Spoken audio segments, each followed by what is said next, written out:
একবার এইভাবে মাছের গ্রেভিটা বানিয়ে দেখুন, অসাধারণ খেতে হয়।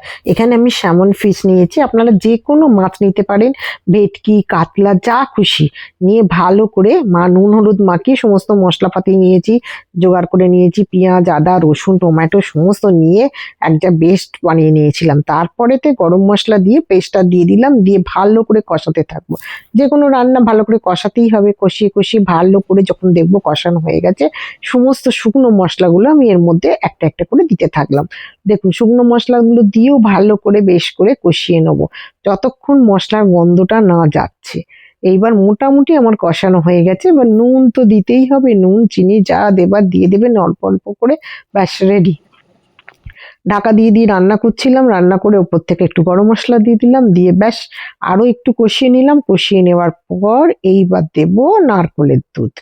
এটা দিয়ে একদম পারফেক্ট, অসাধারণ খেতে হয়। এই রেসিপিতে কতটা কি দিয়েছি না দিয়েছি সেটা কয়েকদিনের পরই আমার ভিডিওটা আসবে। আর মাছটা কিন্তু আমি ফ্রাই করিনি, কাঁচাই দিচ্ছি।